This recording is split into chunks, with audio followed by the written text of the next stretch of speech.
회장님, 5억만 빌려주시면 지금 이 난리를 오늘 안에 끝내드릴 수 있어요. 학생이 뭘 안다고 뭘 할 수 있다는 거야? 지금 선택을 미루시면 내일 아침엔 회장님 이름으로 모든 게 터집니다. 회의실 공기가 얼어붙어 계셨습니다. 천장 조명은 밝았지만 사람들의 눈빛은 어둡게 가라앉아 계셨습니다. 정면 유리창 너머로는 서울 도심의 야경이 반짝이고 있었으나 그 반짝임이 오히려 불길하게 느껴지셨을 것입니다. 테이블 위에는 인쇄된 보고서와 태블릿들이 어지럽게 놓여 있었고 알림음이 꺼지지 않은 채 진동만 반복하고 있었습니다. 회사 전산망이 먹통이 되었다는 단어는 이미 여러 번 오갔고 누군가의 목소리는 떨리고 계셨습니다. 그 와중에 낡은 가방을 든 소년이 문 앞에 서 계셨습니다. 이 자리에 누구도 그 소년을 초대하신 적이 없었는데도 말입니다. 비서실장님이 먼저 시선을 한번 내리셨다가 회장님 눈치를 보시듯 고개를 들어 올리셨습니다. 회장님께서는 표정 하나 바꾸지 않으시려 애쓰셨지만 손끝은 미세하게 움직이셨습니다. 위기 상황에서 회장님은 늘 침착하시다는 평을 들으셨는데 오늘은 그 침착함이 무거운 침묵처럼 느껴지셨습니다. 전산팀장님이 급히 들어오시고 화면을 공유하셨습니다. 회사 전체 시스템이 하나씩 꺼져가는 그래프가 실시간으로 내려앉고 계셨습니다. 물류, 생산, 결제, 인사, 대외 협력, 그리고 회장님 전용 계정까지 예외가 없으셨습니다. 내부 직원들이 전산망에 접근하려 하면 같은 문구가 반복해서 떠오르셨습니다. 파일이 잠금 처리되었습니다. 복구를 원하시면 그 다음 문장은 차마 회의실에서 읽히지 않았습니다.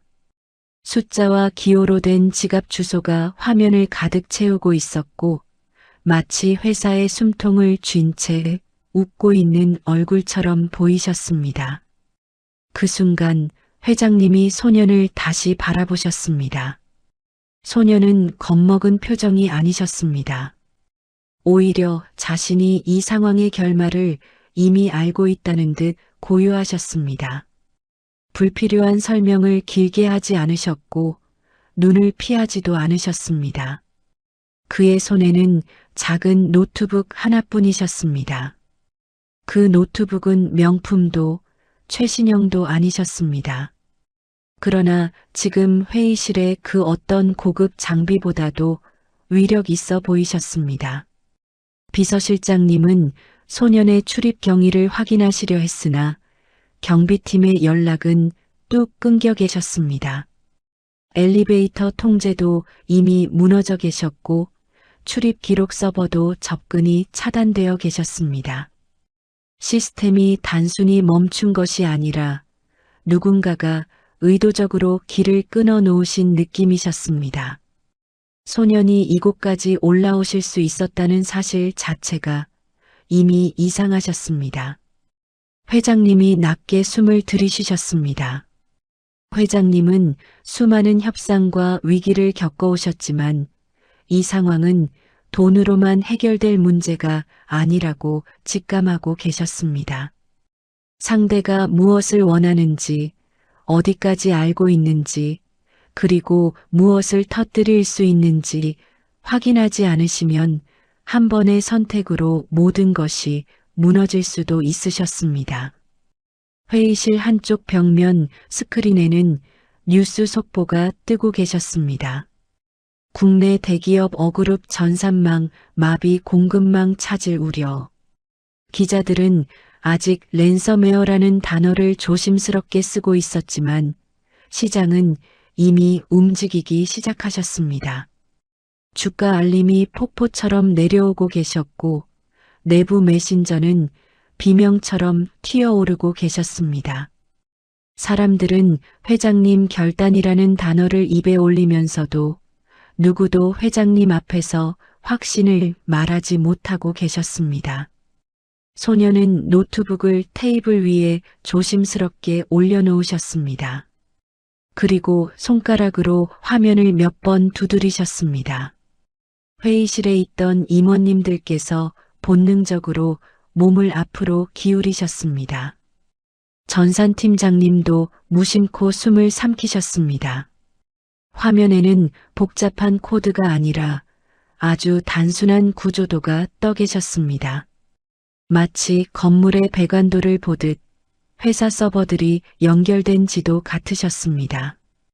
붉은 점들이 곳곳에 찍혀 있었고 붉은 점들은 한 방향으로만 흐르고 계셨습니다.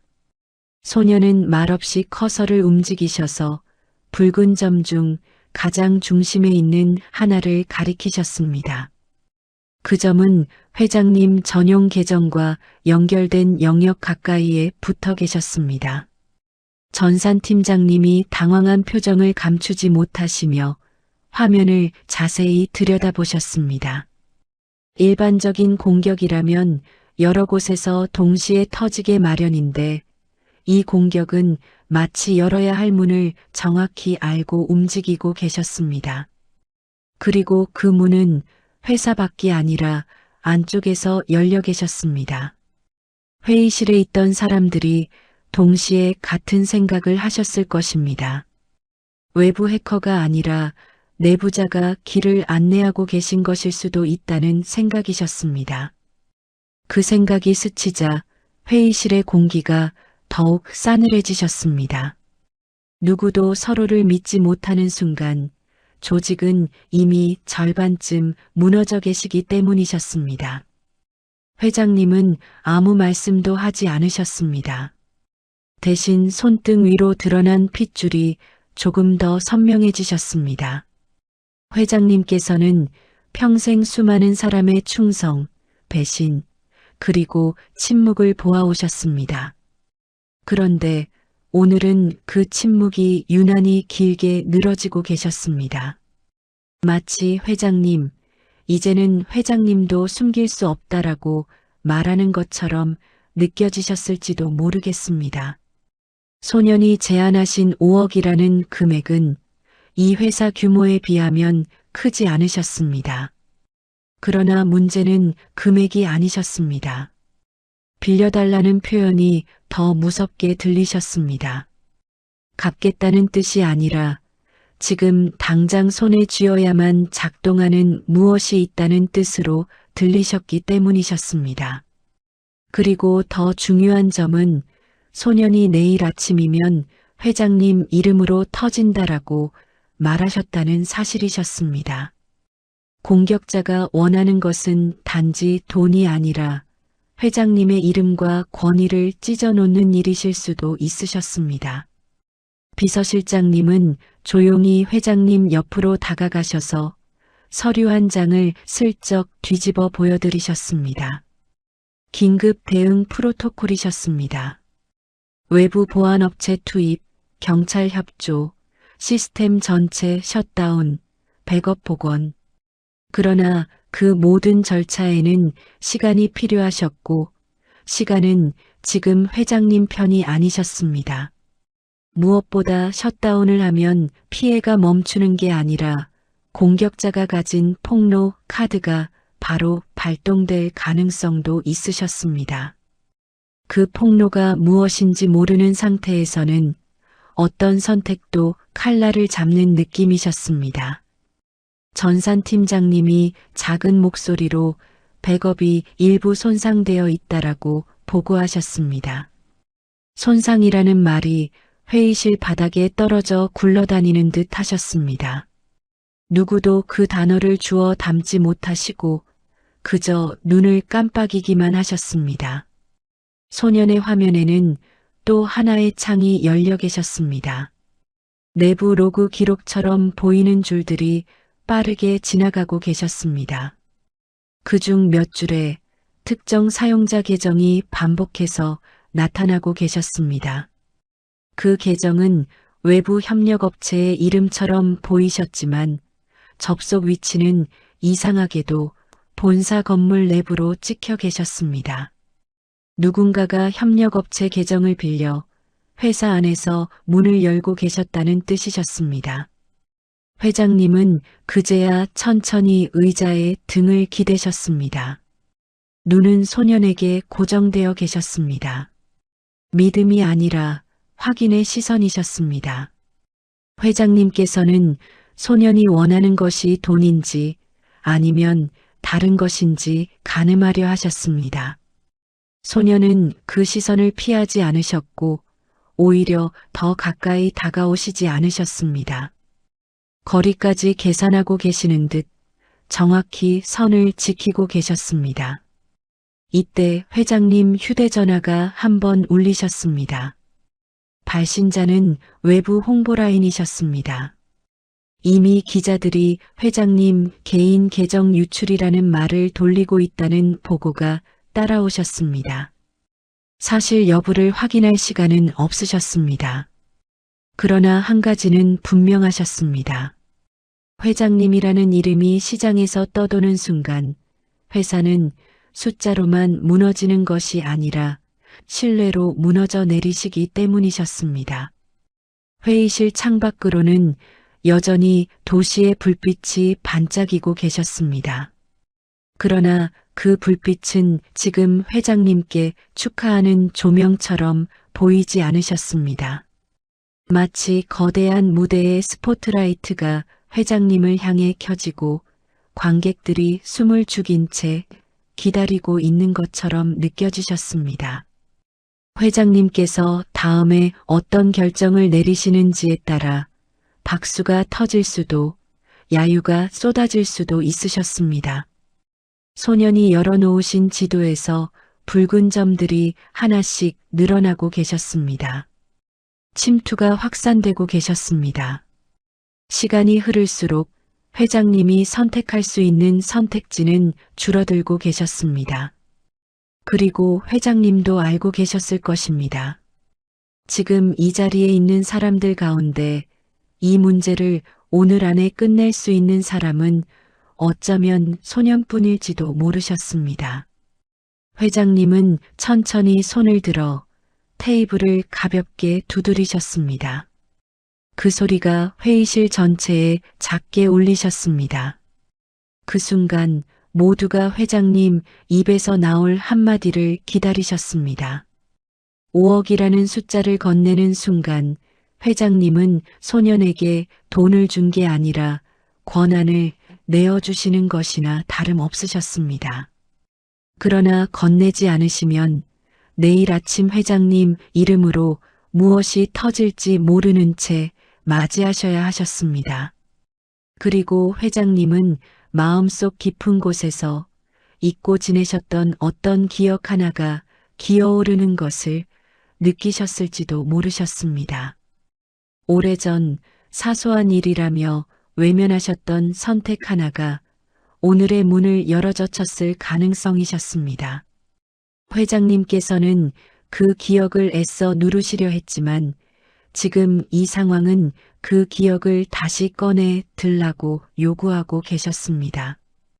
회장님께서 손끝으로 테이블을 두드리신 뒤 회의실의 모든 소리가 잠시 멎어 계셨습니다. 마치 그 가벼운 두드림이 지금부터는 말이 아니라 결과로 판단하겠다는 신호처럼 퍼져나가셨습니다.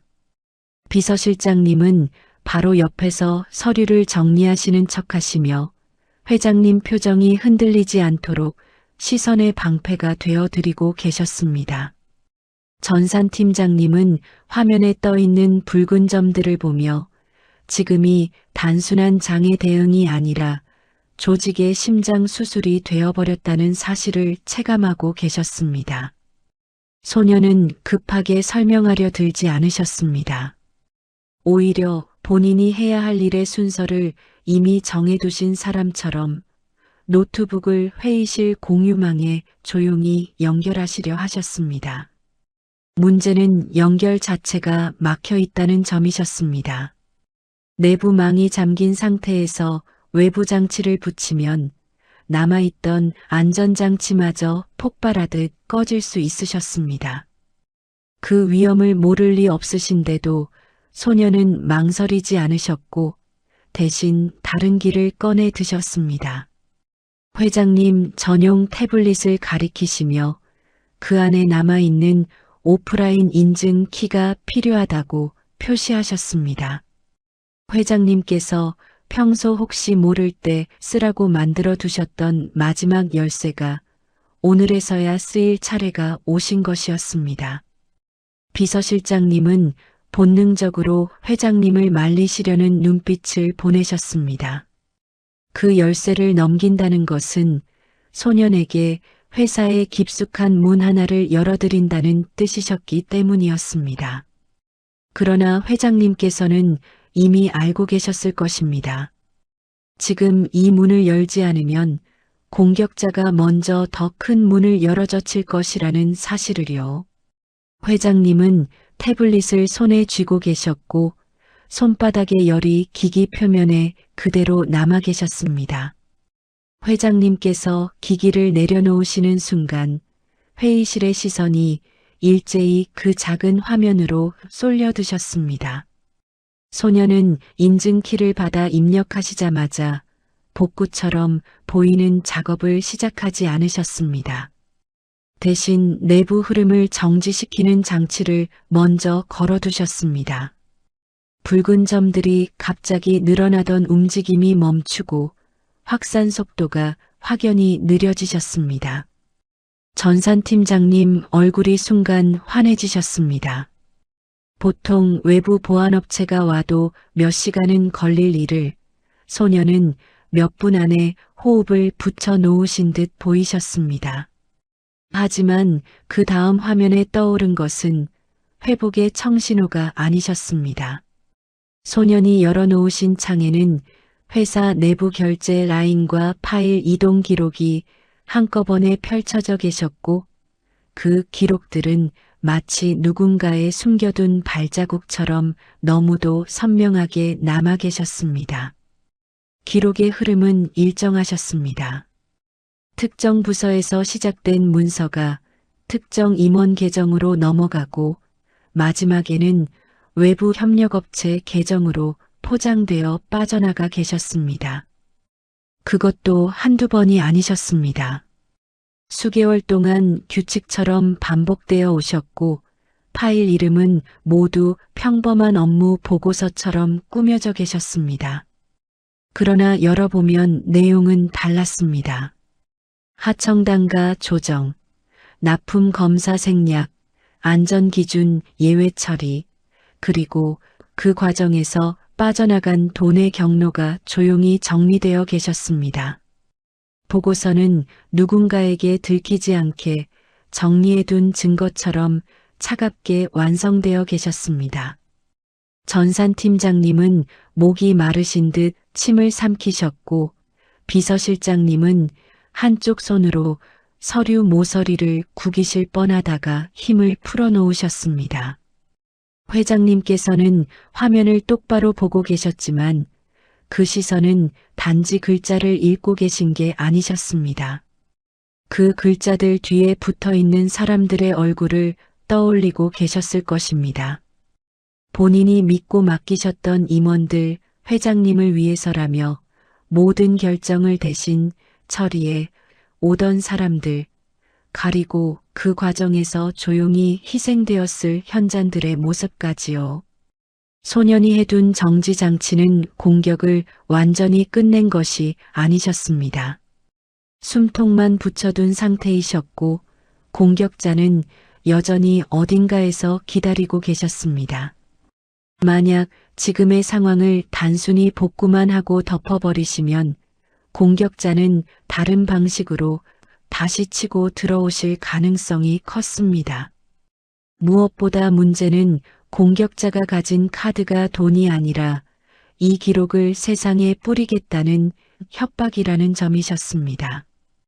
그래서 소년이 꺼내신 해법은 복구가 아니라 정리였고 정리는 곧 공개와 단절로 이어질 수밖에 없으셨습니다. 비서실장님은 마음속으로 계산하고 계셨을 것입니다. 이 기록이 밖으로 나가면 주가만이 아니라 회장님의 명예, 그룹의 존속, 가족들의 삶, 수십만 임직원의 생계가 함께 흔들리실 수 있으셨습니다. 반대로 이 기록을 숨기면 공격자는 숨길수록 더 약해진다는 확신을 가지실 것입니다. 둘 다 벼랑이셨습니다. 그런데 그 벼랑 앞에서 회장님보다 더 담담한 사람이 소년이셨습니다.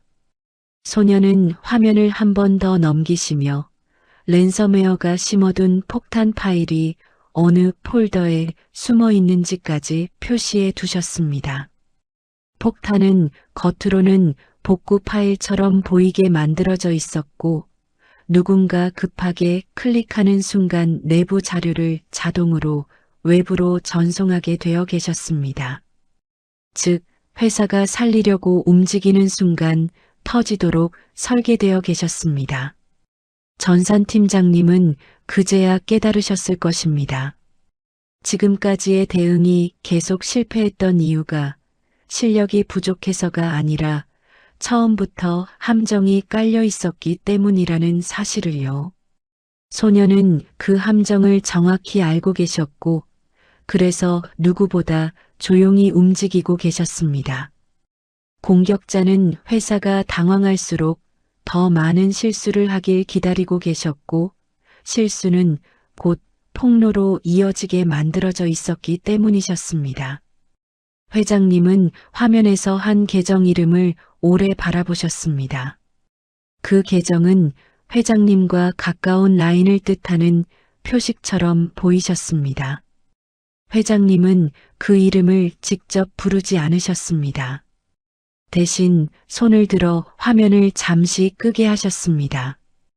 회의실이 다시 어두워지자 사람들의 눈은 자연스럽게 회장님께로 돌아오셨습니다.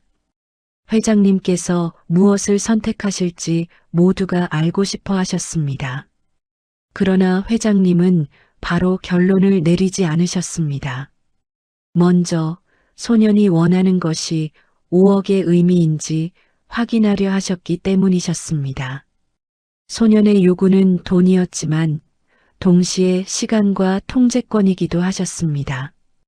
그 돈으로 장비를 사겠다는 뜻처럼 들리기도 하셨고 누군가에게 입막음을 하겠다는 뜻처럼 의심되기도 하셨습니다. 회장님께서는 그런 의심을 품지 않을 수 없으셨습니다.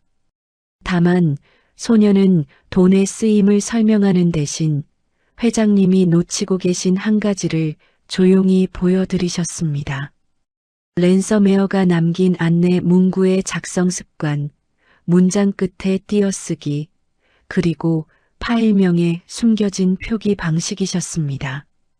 그것은 해외 해커들의 방식이 아니라 한국 내부에서 쓰는 문서 습관과 너무 비슷하게 닮아 계셨습니다.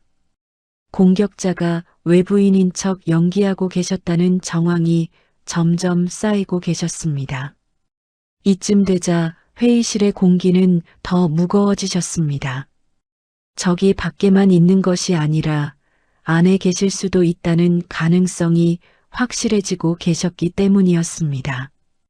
그리고 그 안의 적은 단순한 개인이 아니라 오랜 시간 뿌리내린 이해관계일 수도 있으셨습니다. 회장님께서는 이제 단순히 시스템을 살리는 결단이 아니라 사람들을 정리하는 결단을 하셔야 하는 자리로 밀려나 계셨습니다. 소년은 마지막으로 회장님께서 선택하실 수 있는 두 개의 길을 화면에 정리해 두셨습니다. 첫째는 조용한 복구였고 둘째는 정리 후 복구였는데 둘째는 곧 내부 비리를 드러내고 책임을 묻는 절차까지 포함하고 계셨습니다. 둘째를 택하시면 회사는 잠시 무너져 보이실 수 있었지만 다시 세우실 명분을 얻으실 수 있으셨습니다. 첫째를 택하시면 오늘은 살 수 있어도 내일은 다시 잡히실 수 있으셨습니다. 회장님께서는 아무 말 없이 눈을 감으셨다가 다시 뜨셨습니다. 그 짧은 순간 동안 회장님은 본인의 인생 전체를 훑어보셨을지도 모르셨습니다. 성공을 위해 외면했던 작은 목소리들, 현장에서 올라오던 경고, 그리고 일단 넘기자라고 말하며 밀어두셨던 선택들이요. 소년이 요구한 5억은 사실 회장님께서 그동안 외면하신 값의 청구서처럼 느껴지셨을 것입니다. 이제 남은 것은 그 청구서를 덮어두실지 정면으로 받아들이실지였으니까요. 회의실의 공기가 완전히 가라앉아 계셨습니다. 화면에 정리된 2개의 선택지는 여전히 꺼지지 않은 채 마치 회장님을 재촉하지도 설득하지도 않으면서 묵묵히 자리를 지키고 계셨습니다. 이모님들 누구도 먼저 입을 열지 못하셨습니다.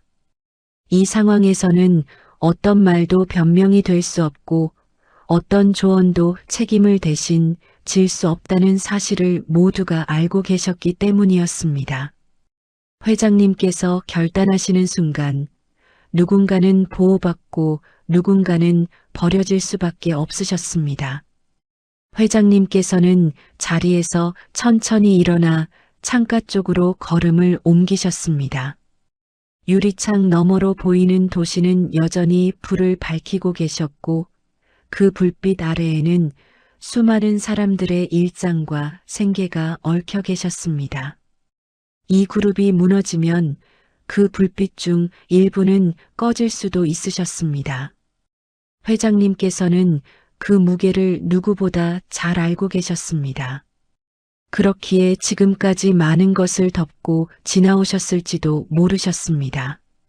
그러나 오늘은 덮는 선택이 오히려 더 큰 붕괴를 부를 수 있다는 사실을 노트북 화면 속 기록들이 냉정하게 증명하고 계셨습니다. 소녀는 여전히 회의실 한쪽에 조용히 서 계셨습니다. 자신이 던져놓은 선택지에 대해 재촉하지도 유리한 쪽을 강조하지도 않으셨습니다. 마치 이 결단이 본인의 것이 아니라는 듯 철저히 거리를 두고 계셨습니다. 그러나 동시에 회장님께서 어느 쪽을 선택하시든 그 뒤를 감당할 준비는 이미 끝내두신 사람처럼 보이셨습니다. 그 태도는 회장님께 묘한 불편함과 동시에 신뢰를 안겨드리고 계셨습니다. 비서실장님은 조심스럽게 상황 정리 메모를 정리하고 계셨습니다. 내부 정리 절차가 시작될 경우 필요한 법무, 감사, 홍보 라인 리스트를 머릿속으로 빠르게 훑고 계셨을 것입니다. 어느 하나 쉬운 단계는 없으셨습니다. 내부 비리가 드러나는 순간 언론은 회장님은 알고 있었는가라는 질문부터 던질 것이 분명하셨습니다. 회장님께서 몰랐다고 해도 몰랐다는 사실 자체가 책임으로 돌아올 수 있으셨습니다. 알고 계셨다면 더 큰 문제였고 몰랐다면 관리 부실이셨습니다. 어느 쪽이든 회장님은 비껴갈 수 없으셨습니다. 전산팀은 소년의 지시에 따라 임시 격리 상태를 유지하고 계셨습니다. 공격자는 아직 움직이지 않고 계셨지만 그 침묵이 오히려 더 불안하게 느껴지셨습니다. 마치 상대가 이쪽의 결정을 기다리고 있는 듯한 정적이셨습니다. 내부 로그를 더 깊이 파고들수록 단순히 몇 명의 일탈로 끝날 문제가 아니라는 정황이 드러나고 계셨습니다. 특정 부서, 특정 라인, 특정 이해관계가 유기적으로 엮여 있었고 그 구조는 오랜 시간 다져진 흔적을 품고 계셨습니다. 회장님께서는 다시 테이블 쪽으로 돌아오셨습니다. 그리고 화면에 떠 있는 2번째 선택지를 오래 바라보셨습니다. 정리 후 복구라는 단어는 단순한 기술적 선택이 아니라 사람과 관계, 과거의 결정을 모두 정리하겠다는 선언처럼 느껴지셨습니다. 회장님께서는 그 선택이 가져올 후폭풍을 누구보다 잘 알고 계셨습니다. 임원 몇 명이 물러나는 수준이 아니라 자신이 쌓아 올린 신화 자체에 금이 갈 수도 있으셨습니다. 그러나 동시에 이 선택만이 회사를 다시 세울 수 있는 유일한 길일지도 모르셨습니다. 그 순간 회장님 머릿속에 오래전 한 장면이 떠오르셨을 것입니다. 현장에서 올라온 작은 보고서 하나를 지금은 바쁘다는 이유로 넘기셨던 기억이셨습니다. 그때 조금만 더 들여다보셨다면 오늘의 이 자리에 서지 않으셨을지도 모르셨습니다.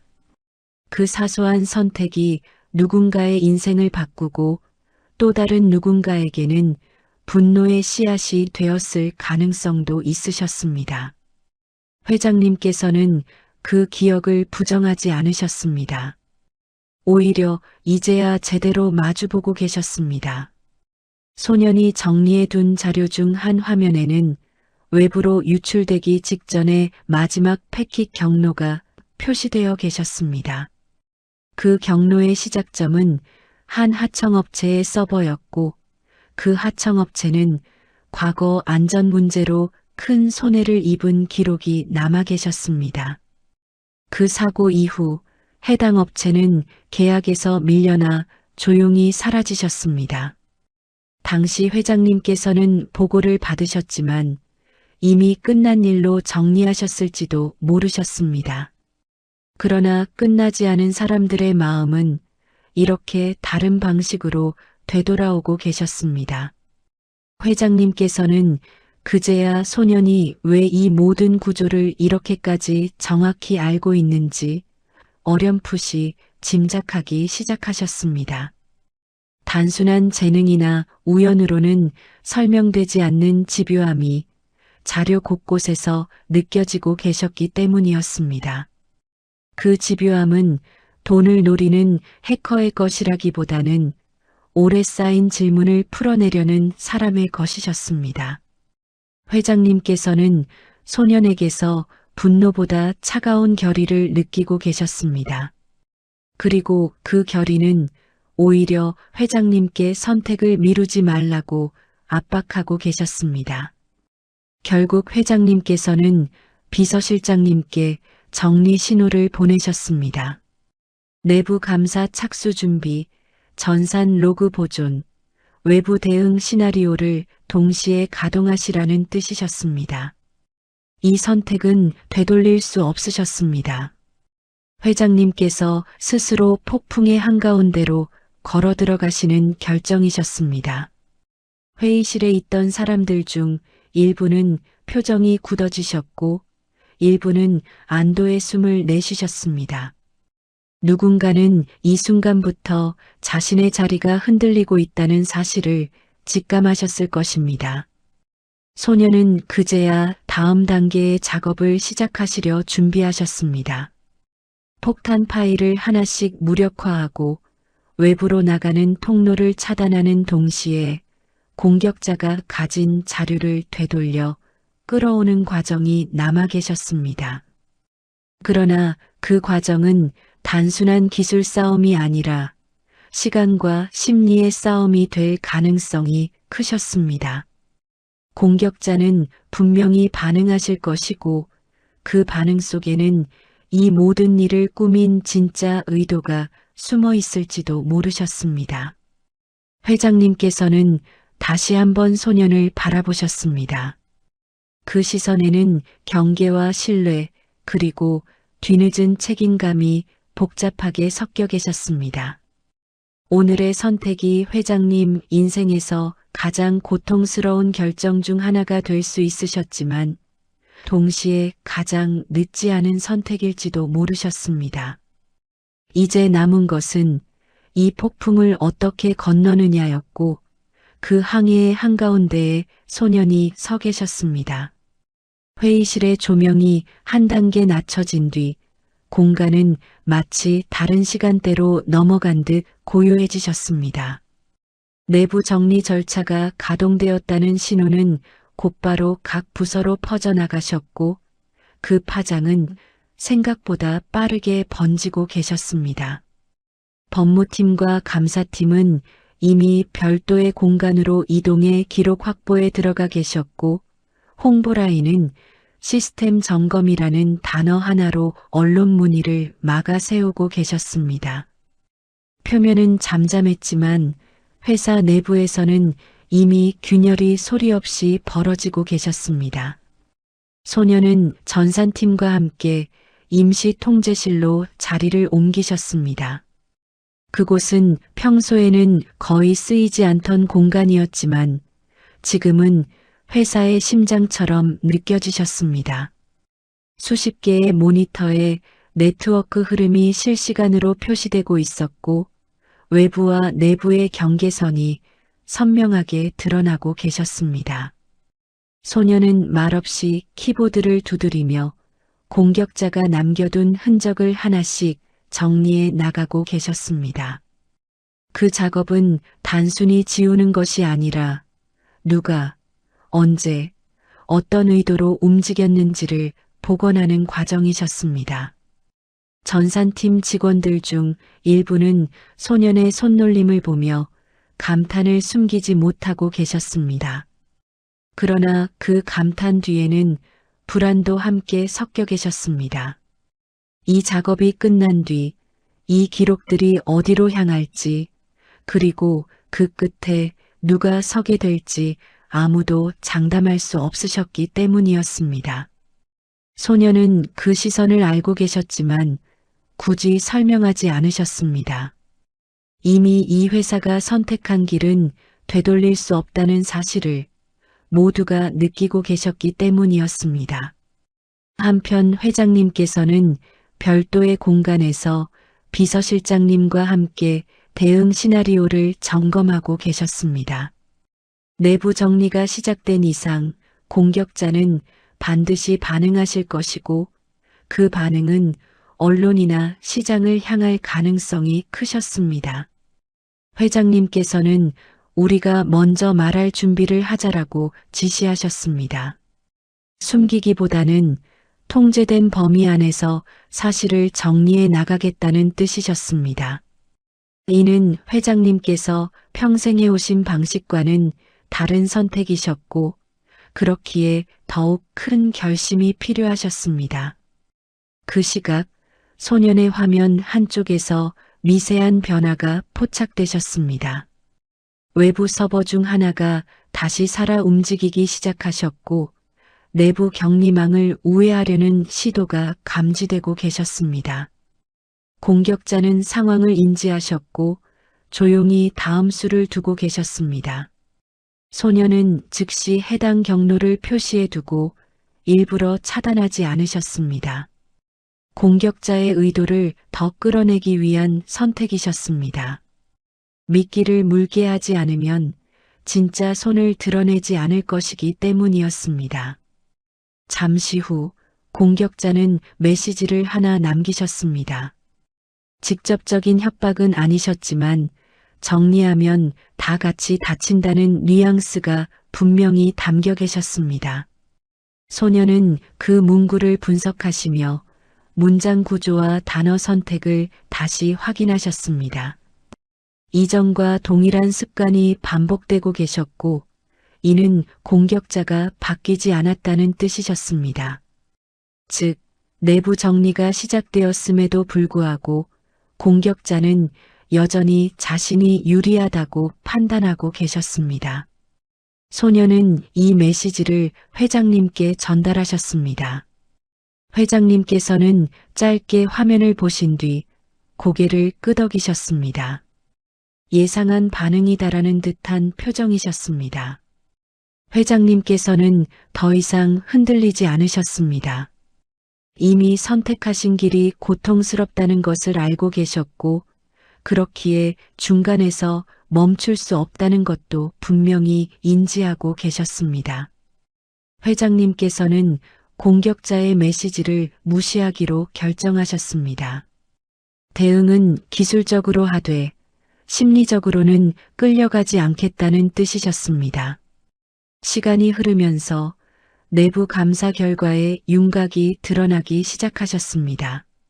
몇몇 임원과 실무자들의 이름이 반복해서 등장하고 있었고, 그 중에는 회장님과 오랜 시간 함께 온 인물들도 포함되어 계셨습니다.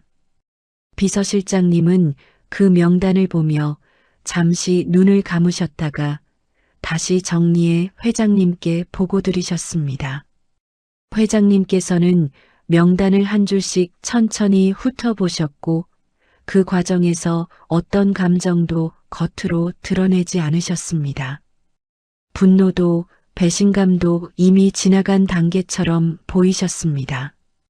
대신 이제 끝내야 한다는 결의만이 남아 계셨습니다. 소녀는 공격자의 다음 움직임을 예상하시며 마지막 단계의 준비를 하고 계셨습니다.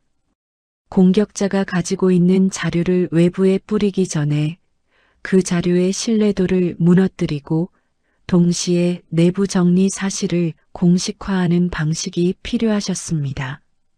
즉, 공격자가 쥔 폭탄을 터뜨리기 전에 그 폭탄이 이미 무력화되었음을 세상에 알리는 전략이셨습니다. 이는 기술과 타이밍 그리고 회장님의 결단이 동시에 맞물려야 가능한 선택이셨습니다. 마침내 회장님께서는 내부 공지를 준비하시라고 지시하셨습니다. 문제가 있었다는 사실을 인정하고 정리 중이라는 메시지를 직원들에게 먼저 전달하시겠다는 결정이셨습니다. 이는 회사 역사상 매우 이례적인 일이셨고 동시에 가장 위험한 선택이기도 하셨습니다. 그러나 회장님께서는 이제 알고 계셨습니다. 숨기는 순간 공격자는 다시 힘을 얻고 드러내는 순간 비로소 통제권이 돌아온다는 사실을요. 공지 준비가 끝나갈 무렵 공격자의 서버에서 마지막 움직임이 포착되셨습니다. 대량 전송을 시도하는 신호가 감지되셨고 소녀는 즉시 대응에 들어가셨습니다. 네트워크는 팽팽하게 당겨진 줄처럼 긴장 상태에 들어가셨고 통제실 안의 모든 사람이 숨을 죽이고 계셨습니다. 이 순간이 지나면 모든 것이 달라질 수 있으셨습니다. 회장님께서는 그 상황을 보고받으시며 조용히 말씀을 건네셨습니다. 이제는 피하지 않겠다는 뜻이 분명히 담긴 결정이셨습니다. 회사와 자신의 이름을 동시에 시험대에 올리는 선택이었지만 그 선택만이 끝을 볼 수 있는 길이셨습니다. 소녀는 그 결단을 확인하자 마지막 키를 눌러 다음 단계로 넘어가실 준비를 하셨습니다. 통제실의 공기가 숨막히게 팽팽해지셨습니다. 공격자의 서버에서 감지된 대량 전송 신호는 점점 굵어지고 있었고 수치 하나하나가 회사의 운명을 재는 심장 박동처럼 뛰고 계셨습니다. 전산팀은 손을 멈춘 채 소년의 화면만 바라보고 계셨고 누구도 먼저 말을 꺼내지 않으셨습니다. 이 순간에 던지는 한마디는 집중을 흐트러뜨릴 수 있었고 그 흐트러짐이 곧 돌이킬 수 없는 결과로 이어질 수 있으셨기 때문이었습니다. 소녀는 이미 마지막 단계를 실행하고 계셨습니다. 공격자가 쥐고 있는 자료를 완전히 지우는 방식이 아니라 그 자료의 의미를 무너뜨리는 구조를 작동시키고 계셨습니다. 자료는 그대로 존재하되 그 출처와 흐름, 진위 여부가 동시에 흔들리도록 설계되어 계셨습니다. 공격자가 버튼을 누르는 순간 자료는 세상으로 흘러나가겠지만 동시에 조작 가능성이라는 꼬리표를 달고 퍼지게 되어 계셨습니다. 이는 폭탄을 해체하는 방식이 아니라 폭탄이 터져도 파괴력이 분산되도록 만드는 선택이셨습니다. 그와 동시에 회장님 쪽에서도 움직임이 시작되셨습니다. 내부 공지가 전 직원에게 발송되었고 과거의 문제를 바로잡기 위한 전면 점검이라는 문장이 가장 앞에 배치되어 계셨습니다. 책임을 회피하는 표현은 없으셨고 조사와 정리를 약속하는 내용이 담겨 계셨습니다. 직원들 사이에서는 즉각 술렁임이 번지고 계셨지만 동시에 이번엔 다르다는 기류도 함께 퍼지고 계셨습니다. 숨기지 않고 먼저 말하는 방식은 낯설었지만 그만큼 강한 신호이기도 하셨습니다. 언론 대응도 동시에 진행되셨습니다. 회장님 명의의 짧은 입장문이 준비되어 있었고 시스템 장애와 함께 내부 감사 착수 사실을 인정하는 문구가 포함되어 계셨습니다. 아직 모든 것을 밝히지는 않으셨지만 최소한 도망치고 있지 않다는 인상은 분명히 남기고 계셨습니다. 공격자가 노리던 폭로의 타이밍을 회사가 먼저 가져오려는 전략이셨습니다. 마침내 공격자가 움직이셨습니다. 외부 네트워크에서 자료 전송이 시작되었고 통제실의 모니터들이 동시에 반응하셨습니다. 몇몇 기자, 메일 계정과 익명 제보 창구로 데이터 패킷이 흘러들어가는 것이 포착되셨습니다. 그러나 동시에 소년이 설계한 역추적과 교란 장치도 작동하기 시작하셨습니다. 자료와 함께 자동 생성된 메타 정보가 붙어나가며 동일한 파일이 여러 경로에서 서로 다른 시점에 생성된 것처럼 보이게 되어 계셨습니다. 이는 자료의 신뢰도를 스스로 무너뜨리는 장치이셨습니다. 전산팀 중 누군가가 숨을 크게 내쉬셨습니다. 막힌 건 아니지만 치명적이진 않습니다라는 분석이 이어지셨습니다. 공격자는 분명히 패를 던지셨지만 그 패는 예전만큼 날카롭지 않으셨습니다.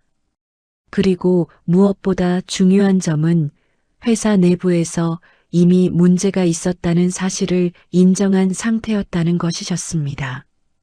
폭로는 더 이상 충격적인 첫 소식이 아니게 되어가고 계셨습니다. 이 시점에서 회장님께서는 한 가지 결정을 더 내리셨습니다. 과거 하청업체 사고와 관련된 사안에 대해 공식적인 재조사를 진행하겠다는 지시이셨습니다. 그 사고는 오래전 서류 속에 묻혀 있었지만 이번 사태의 뿌리로 지목되고 계셨습니다. 회장님께서는 그 재조사가 자신에게 불리하게 작용할 가능성도 알고 계셨습니다. 그러나 그 가능성까지 감수하지 않으면 이번 선택은 반쪽짜리에 그칠 수밖에 없으셨습니다. 소녀는 그 지시를 들으시고 잠시 손을 멈추셨습니다. 화면 속 숫자들이 안정권에 들어섰음을 확인하신 뒤 고개를 숙이듯 숙연해지셨습니다. 그 표정에는 승리의 기색도 만족도 없으셨습니다.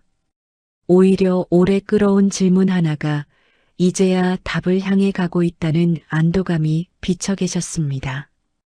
회장님께서는 그 모습을 보고 이 사건이 단순한 기술적 위기가 아니라 사람의 문제였다는 사실을 다시 한번 실감하고 계셨습니다. 공격자의 추가 메시지는 더 이상 오지 않으셨습니다. 이미 던질 수 있는 카드를 던지셨고 그 카드가 기대만큼의 파괴력을 가지지 못했다는 사실을 인지하셨을 가능성이 크셨습니다. 대신 조용한 침묵이 이어지고 계셨습니다. 그 침묵은 패배의 인정일 수도 혹은 다른 형태의 후퇴일 수도 있으셨습니다. 그러나 최소한 오늘 밤 회사는 더 이상 끌려다니고 있지 않으셨습니다. 시간이 지나 새벽이 가까워지자 통제실의 긴장도 조금씩 풀리기 시작하셨습니다. 전산망은 임시 안정 상태에 들어섰고 외부 전송 시도는 눈에 띄게 줄어들고 계셨습니다. 회장님께서는 보고를 받으신 뒤 조용히 의자에 앉아 계셨습니다. 피로가 얼굴에 묻어났지만 그 안에는 묘한 평온도 함께 자리하고 계셨습니다. 오랫동안 미뤄두셨던 선택을 드디어 하셨다는 감각이 무게처럼 내려앉아 계셨습니다. 소녀는 노트북을 닫으시며 이제 남은 것은 기술이 아니라 시간이 해결할 문제라고 정리하셨습니다. 정리의 과정은 길고 고통스러울 것이지만 방향은 틀리지 않았다는 의미이셨습니다. 회장님께서는 그 말을 들으시고 짧게 고개를 끄덕이셨습니다. 오늘의 위기는 넘기셨지만 진짜 시험은 이제부터 시작이라는 사실을 두 분 모두 알고 계셨습니다. 새벽 공기가 건물 안으로 스며들기 시작하자 통제실의 분위기도 서서히 바뀌고 계셨습니다. 밤새 팽팽하던 긴장은 조금씩 풀렸지만 누구도 자리를 뜨려 하지 않으셨습니다. 아직 끝났다고 말하기에는 이르다는 사실을 모두가 알고 계셨기 때문이었습니다. 시스템은 안정 상태를 유지하고 있었지만 진짜 문제는 이제부터 수면 위로 떠오르기 시작하고 계셨습니다. 기술적 위기는 넘겼을지 몰라도 사람과 책임의 문제는 막 첫 장을 연 셈이셨습니다. 회장님께서는 해가 뜨기 전 임원 전원을 대상으로 긴급 소집을 지시하셨습니다. 일부 임원들은 이미 상황을 눈치채고 계셨고 일부는 여전히 설마 여기까지는 아닐 것이라는 기대를 붙들고 계셨습니다. 그러나 회의실에 다시 모인 얼굴들에는 공통적으로 피로와 불안이 짙게 깔려 계셨습니다. 그 피로는 밤샘 업무 때문만이 아니라 자신에게로 향할 수 있는 질문을 예감한 데서 비롯된 것이셨습니다. 회장님께서는 회의실 중앙에 서 계셨습니다. 예전처럼 단상 위에서 내려다보는 방식이 아니라 같은 높이에서 모두를 바라보고 계셨습니다. 그 변화 하나만으로도 오늘 이 자리가 평소의 회의가 아니라는 사실은 충분히 전달되고 계셨습니다. 회장님께서는 장황한 설명을 하지 않으셨습니다. 이미 내부 공지와 언론 보도를 통해 회사에 문제가 있었다는 사실은 공유된 상태였기 때문이었습니다. 대신 이제부터는 책임의 문제를 정리하겠다는 한 문장으로 회의의 방향을 분명히 하셨습니다. 감사팀의 중간 보고가 이어지셨습니다. 특정 부서와 특정 라인을 중심으로 반복된 비정상 결제 흐름, 의도적으로 누락된 보고, 그리고 외부 협력업체를 통한 자금 이동 정황이 차분하게 정리되어 계셨습니다. 이름이 하나씩 언급될 때마다 회의실 공기는 더 무거워지고 계셨습니다. 어떤 이름은 모두가 예상하던 것이었고 어떤 이름은 전혀 예상하지 못한 것이기도 하셨습니다. 그 중에는 회장님과 오랜 시간 함께 온 인물도 포함되어 계셨습니다. 그 인물이 화면에 표시되자 잠시 정적이 흐르셨습니다. 누구도 대신 변명하지 않으셨고 당사자 역시 고개를 들지 못하고 계셨습니다. 회장님께서는 그 장면을 오래 바라보지 않으셨습니다.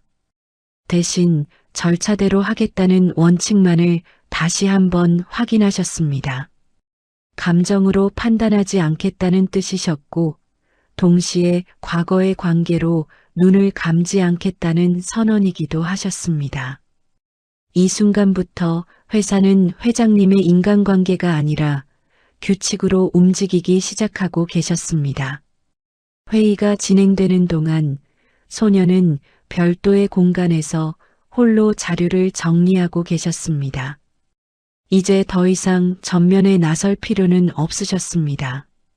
시스템은 안정되었고 공격자는 잠잠해졌으며 내부 정리는 사람들의 몫이 되었기 때문이었습니다. 소녀는 밤새 정리한 로그를 다시 한번 점검하며 혹시 놓친 연결고리가 없는지 확인하고 계셨습니다. 그 과정은 집요하고 조용하셨고 마치 자신과의 약속을 지키는 사람처럼 보이셨습니다. 그때 오래된 파일 하나가 눈에 들어오셨습니다. 이미 감사팀에 전달된 자료였지만 세부 주석까지 읽다 보니 과거 하청업체 사고와 관련된 내부 메모 하나가 다시 떠오르셨습니다. 그 메모에는 추가 조사 필요라는 문구가 적혀 있었으나 바로 아래에는 일정상 보류라는 결정이 덧붙여져 계셨습니다. 소녀는 그 문장을 한참 바라보고 계셨습니다. 모든 일의 출발점이 이렇게 단순한 문장 하나였을지도 모른다는 생각이 스쳐 지나가셨습니다. 회장님께서는 회의가 끝난 뒤 소년을 따로 부르셨습니다. 두 분만 남은 공간에서 회장님께서는 처음으로 길게 숨을 내쉬셨습니다. 그 숨에는 피로와 후회, 그리고 묘한 해방감이 섞여 계셨습니다. 회장님께서는 오늘의 정리가 끝이 아니라 시작이라는 사실을 알고 계셨고 그 시작을 가능하게 한 사람이 바로 눈앞에 서 계셨다는 것도 분명히 인지하고 계셨습니다. 회장님께서는 소년에게 감사의 뜻을 전하셨습니다. 형식적인 표현이 아니라 개인적인 무게가 실린 말씀이셨습니다. 소년은 그 말을 조용히 받아들이셨습니다. 그러나 그 표정에는 만족보다는 여전히 풀리지 않은 무언가가 남아 계셨습니다. 회장님께서는 그 점을 놓치지 않으셨습니다. 그래서 아직 끝나지 않은 일이 있느냐고 조심스럽게 물으셨습니다. 소녀는 잠시 망설이시다가 과거 하청업체 사고와 관련된 추가 자료가 있다는 사실을 전하셨습니다. 공식 기록에는 남아있지 않지만 사고 직후 내부에서 오갔던 메일과 통화 기록 일부가 남아 계셨고 그 안에는 당시 상황을 더 명확히 보여주는 정황이 담겨 계셨습니다. 그 자료를 공개할 경우 이번 정리는 훨씬 더 깊어질 수 있으셨습니다. 동시에 회장님 개인에게 더 큰 부담으로 돌아올 가능성도 크셨습니다. 회장님께서는 그 이야기를 듣고 즉답을 하지 않으셨습니다. 창밖을 한번 바라보신 뒤 다시 소년을 향해 시선을 돌리셨습니다. 그리고 그것도 포함해서 정리하겠다고 말씀하셨습니다. 더 이상 일부만 바로잡는 선택은 하지 않겠다는 뜻이셨습니다. 소년은 그 대답을 듣고서야 아주 미세하게 고개를 끄덕이셨습니다. 그 순간 오래 붙잡고 계셨던 질문 하나가 조금은 내려놓아진 듯 보이셨습니다. 회사 안에서는 이제 진짜 변화가 시작되고 계셨습니다. 사람들은 불안해하면서도 동시에 무엇인가 달라지고 있다는 감각을 느끼고 계셨습니다. 회장님 역시 알고 계셨습니다. 오늘의 선택으로 모든 것이 용서받을 수는 없겠지만 최소한 외면하지는 않았다는 사실만은 남길 수 있으셨다는 것을요. 그리고 그 선택의 한가운데에는 조용히 자신의 역할을 다한 소년이 서 계셨습니다. 회사의 아침은 이전과 다르게 시작되고 계셨습니다. 출근 시간 대임에도 로비는 조용하셨고 직원들의 발걸음에는 묘한 긴장감이 실려 계셨습니다. 누군가는 휴대전화로 뉴스를 확인하며 고개를 숙이고 계셨고 누군가는 아무 일도 없다는 듯 자리에 앉아 컴퓨터를 켜고 계셨습니다. 그러나 화면이 켜지는 순간 모두가 같은 사실을 마주하고 계셨습니다. 이 회사는 이제 예전의 회사가 아니라는 점이셨습니다.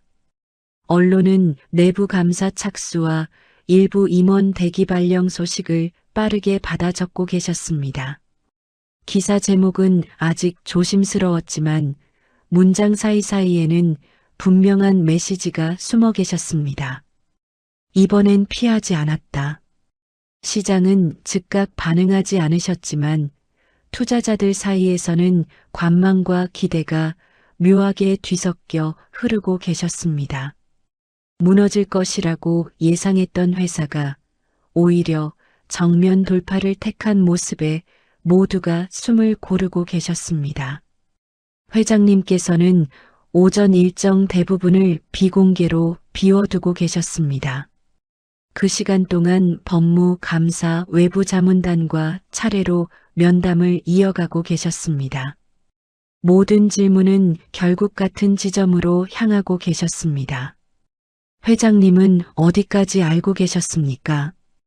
회장님께서는 그 질문을 피하지 않으셨습니다. 기억나지 않는 부분은 기억나지 않는다고, 판단을 미룬 부분은 미뤘다고 인정하고 계셨습니다. 그 솔직함은 때로는 더 큰 부담이 될 수 있었지만 적어도 회피는 아니셨습니다. 그 사이 소녀는 회사 밖에서 조용히 움직이고 계셨습니다.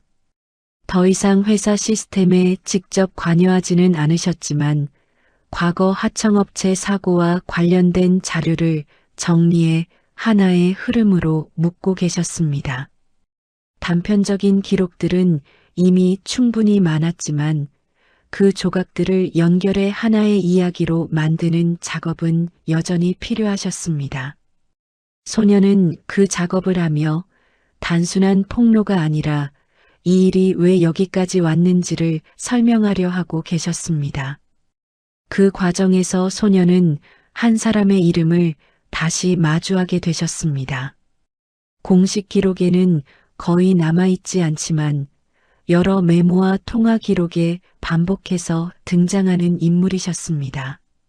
그 인물은 사고 당시 현장을 책임지던 실무자였고 이후 갑작스럽게 회사를 떠나셨습니다. 떠난 이유는 개인 사정으로 정리되어 있었지만 그 시점은 너무도 절묘하게 사고 이후와 맞물려 계셨습니다. 소녀는 그 흐름이 우연이 아니라는 확신을 점점 굳혀가고 계셨습니다. 회장님께서는 오후가 되어서야 잠시 숨을 고르실 수 있는 시간을 가지셨습니다. 창밖을 바라보며 자신이 평생 쌓아온 것들이 지금 어떤 평가를 받고 있는지 조용히 생각하고 계셨습니다. 성공과 책임은 늘 함께 따라다닌다고 믿어오셨지만 그 책임의 무게를 이렇게 직접적으로 마주한 적은 없으셨습니다. 그럼에도 불구하고 회장님 마음 한편에는 묘한 평온이 자리하고 계셨습니다.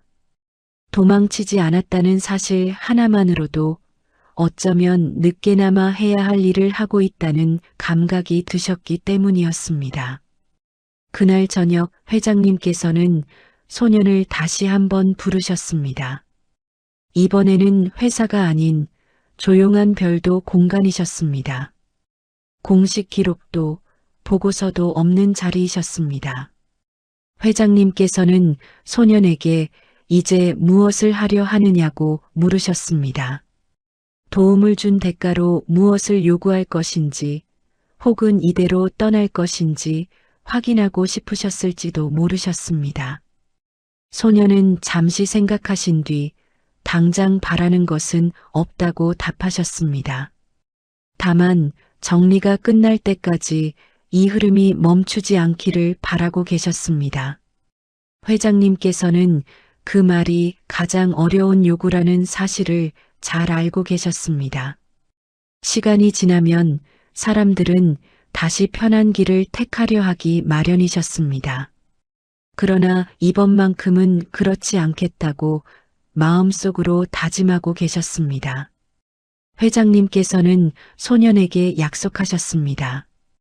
이 일은 조용히 끝나지 않을 것이고 불편하더라도 끝까지 갈 것이라고 말씀하셨습니다.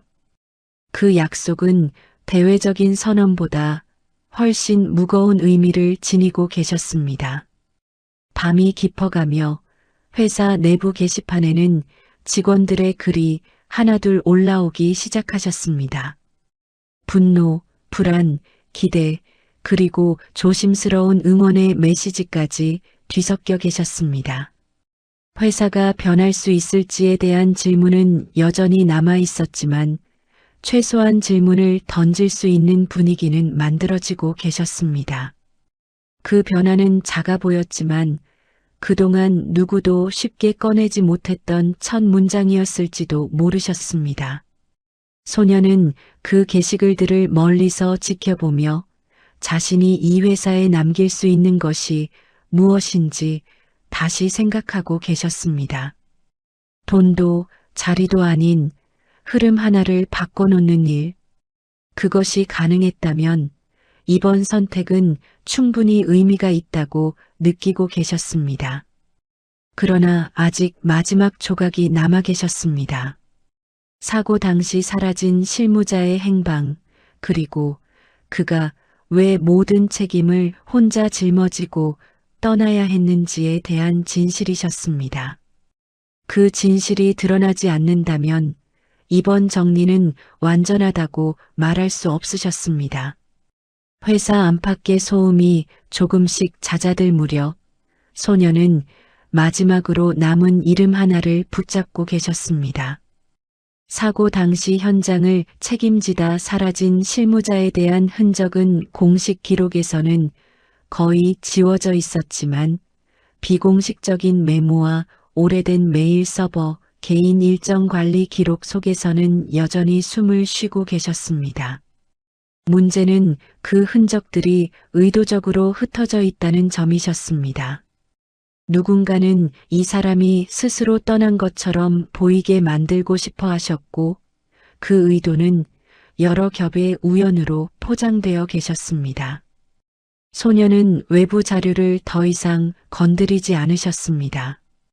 대신 공개 기록과 시간의 공백을 비교하며 하나의 흐름을 복원하고 계셨습니다. 사고 직후 특정 회의가 갑자기 취소되었고 그 다음날 해당 실무자는 개인 사정으로 휴가 처리되어 계셨습니다. 그리고 그 휴가가 끝나기도 전에 퇴사 처리 문서가 내부 결제 라인을 통과하고 계셨습니다. 너무 빠르고 너무 조용한 절차이셨습니다. 누군가가 서둘러 문을 닫고 안쪽을 정리하고 있었던 흔적이 분명히 남아 계셨습니다. 이 사실은 회장님께도 전달되셨습니다. 회장님께서는 보고서를 읽으며 오래전 기억 하나를 떠올리고 계셨을지도 모르셨습니다. 사고 당시 현장 판단 미숙이라는 표현으로 정리되었던 보고, 문구, 그리고 그 문구를 더 깊이 들여다보지 않으셨던 자신의 선택이요. 회장님께서는 그 선택이 단순한 관리상의 판단이 아니라 한 사람의 삶을 밀어낸 결정이었을 가능성을 이제서야 직면하고 계셨습니다. 회장님께서는 즉시 외부 조사 범위를 확대하시라고 지시하셨습니다. 이미 진행 중인 감사와는 별도로 과거 사고와 관련된 인사조치 전반을 다시 들여다보라는 뜻이셨습니다. 이 결정은 또 다른 파장을 불러올 수 있었지만 회장님께서는 더 이상 두려워하지 않으셨습니다. 지금 멈추면 그동안의 결단이 모두 무의미해질 수 있다는 사실을 잘 알고 계셨기 때문이었습니다. 그 무렵 소녀는 뜻밖의 연락 하나를 받게 되셨습니다. 오래된 연락처 목록에 남아있던 번호에서 조심스러운 메시지가 도착하셨습니다. 자신을 사고 당시 실무자의 지인이라고 밝힌 사람의 연락이셨습니다. 그는 오랜 시간 침묵해왔지만 최근 회사에서 벌어지고 있는 일들을 보고 더 이상 외면할 수 없었다고 전해 오셨습니다. 실무자는 사고 이후 모든 책임을 자신이 뒤집어 쓰는 조건으로 조직에서 조용히 밀려났고 그 대가로 문제가 더 커지지 않게 하겠다는 약속을 들었다고 하셨습니다. 소녀는 그 메시지를 읽으며 이번 사태의 마지막 퍼즐이 서서히 맞춰지고 있음을 느끼고 계셨습니다. 사고는 단순한 현장 실수가 아니었고 구조적인 무리한 일정과 비용 압박이 만들어낸 결과였으며 그 책임은 위로 올라갈수록 사라지고 아래로 내려갈수록 무거워졌던 것이었습니다. 그리고 그 무게의 끝에 한 사람이 조용히 밀려나 계셨습니다. 회장님께서는 그 증언을 전달받고 한동안 아무 말씀도 하지 않으셨습니다. 그 침묵은 회피가 아니라 스스로에게 던지는 질문에 가까우셨습니다. 나는 정말 몰랐는가 아니면 알기 싫었던 것인가? 회장님께서는 그 질문에 즉답을 내리지 않으셨습니다. 대신 지금이라도 해야 할 일을 선택하셨습니다. 사고와 관련된 모든 인사 조치를 공식적으로 재검토하고 당사자에게 직접 사과와 보상을 진행하겠다는 결정이셨습니다. 이 결정은 회사 안에서 다시 한번 큰 파문을 일으키셨습니다. 과거의 일을 다시 꺼내는 것은 불필요한 상처를 만든다는 의견도 나왔고 이미 끝난 일을 왜 다시 흔드느냐는 불만도 터져 나오셨습니다. 그러나 동시에 이제야 진짜 정리를 하는 것 같다는 목소리도 함께 커지고 계셨습니다.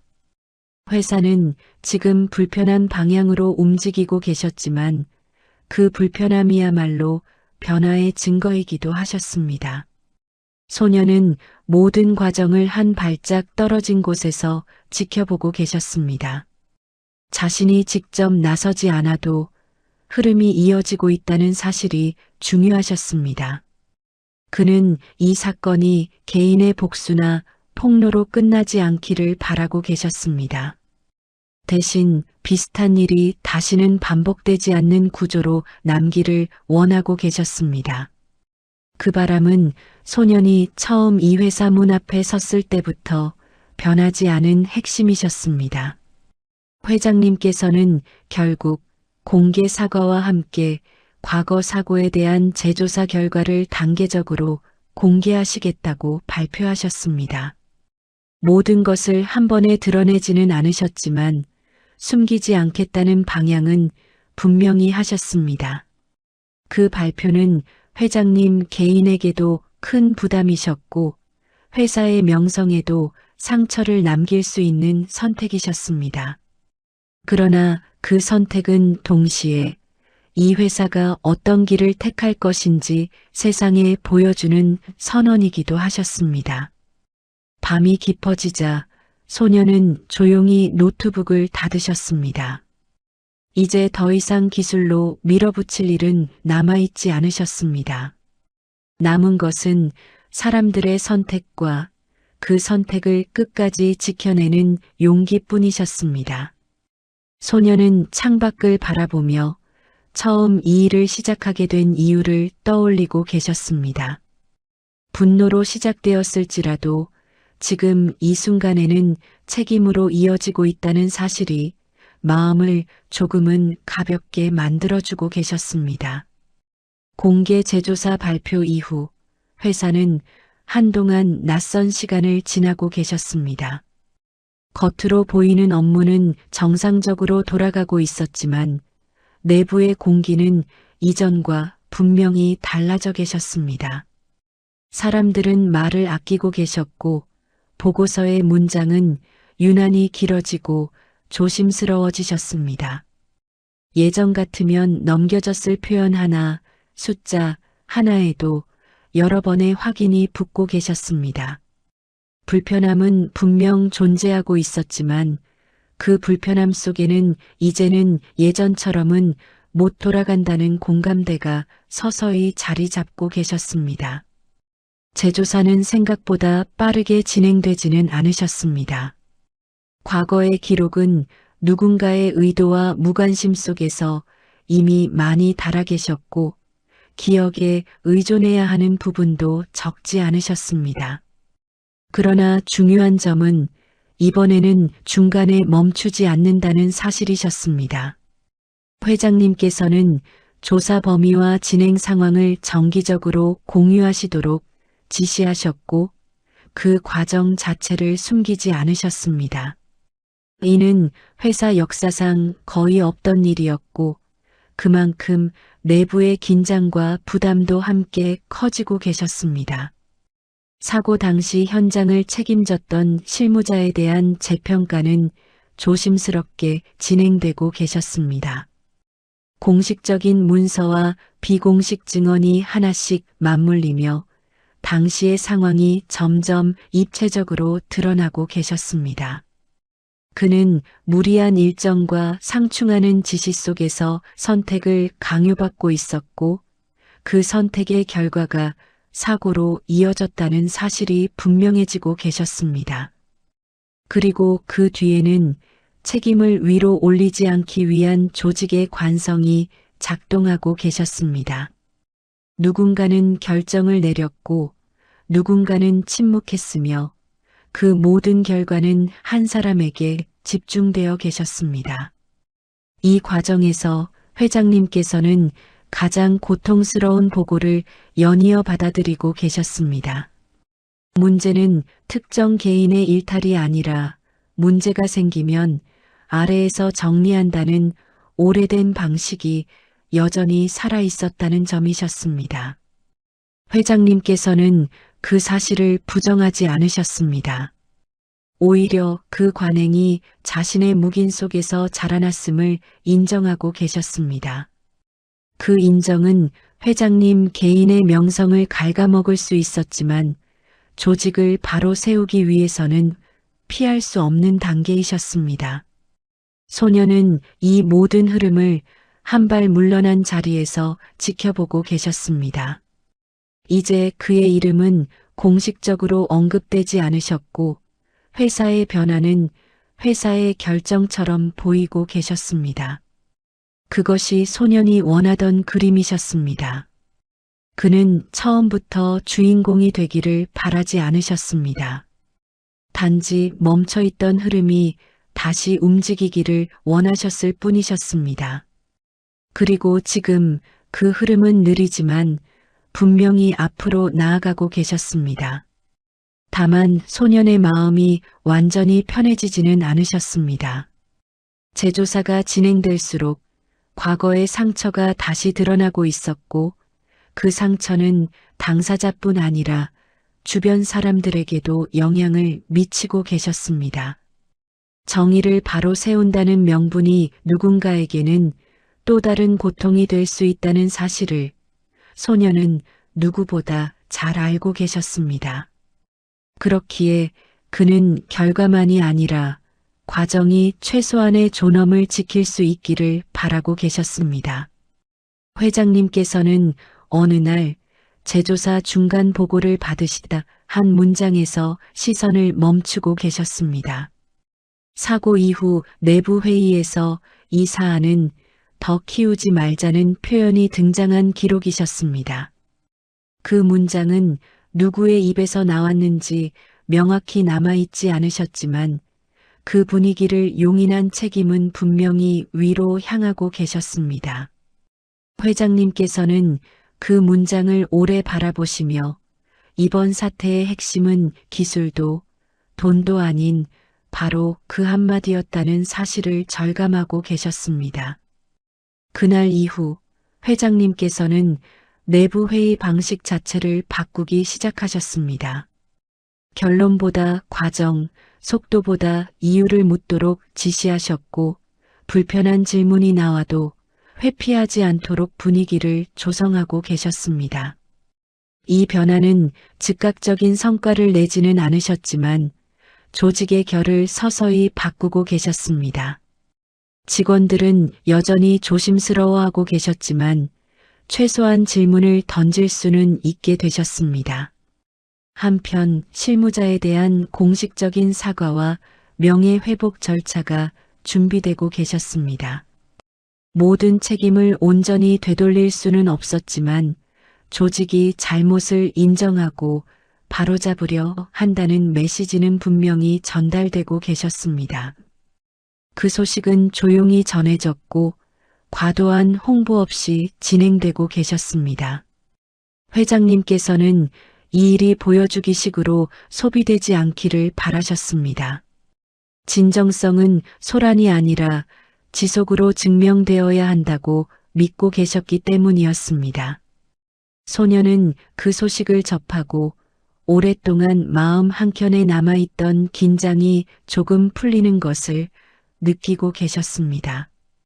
아직 모든 것이 끝난 것은 아니었지만 적어도 왜곡된 책임 하나는 제자리를 찾아가고 있다는 감각이 드셨습니다. 그는 이 일이 세상에 크게 알려지지 않더라도 상관없다고 생각하고 계셨습니다.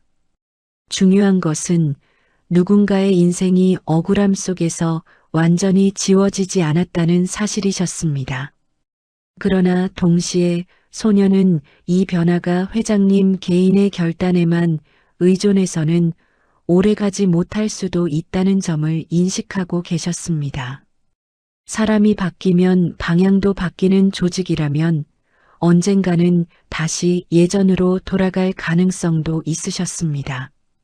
그렇기에 이제 필요한 것은 개인이 아니라 구조로 남는 변화이셨습니다. 그 생각은 소년으로 하여금 마지막으로 해야 할 일을 떠올리게 만들고 계셨습니다.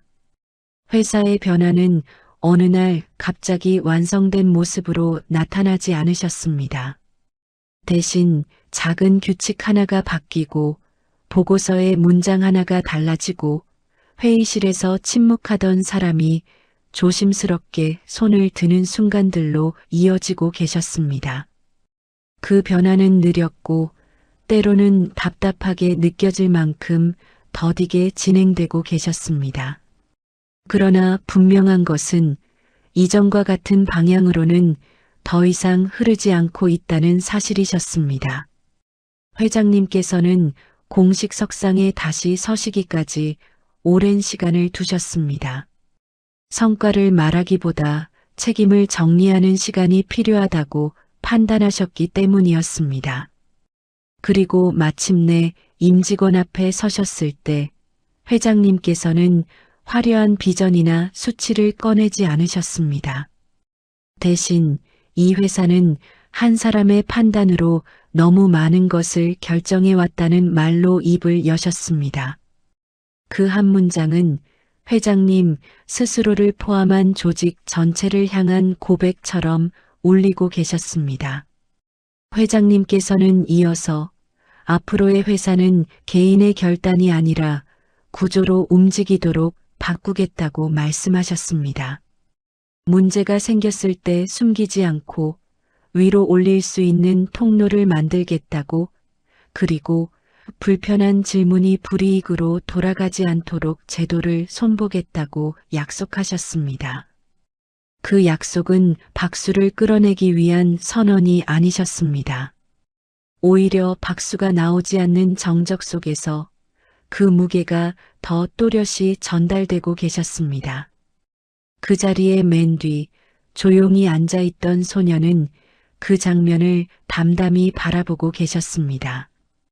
이제 그는 더 이상 이 회사의 시스템에도 결정에도 직접 관여하지 않으셨습니다. 그러나 자신이 시작한 흐름이 개인의 분노로 끝나지 않고 제도와 약속의 형태로 남아가는 모습을 지켜보며 마음 깊은 곳에서 조용한 마침표 하나를 찍고 계셨습니다. 이 일은 이제 그의 손을 떠났고 그래야만 의미가 있다고 생각하고 계셨습니다.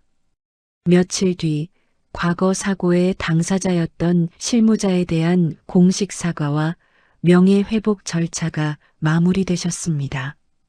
조용한 자리에서 진행된 그 사과는 세상에 크게 알려지지 않았지만 당사자에게는 늦게나마 숨을 고를 수 있는 계기가 되어 드렸습니다.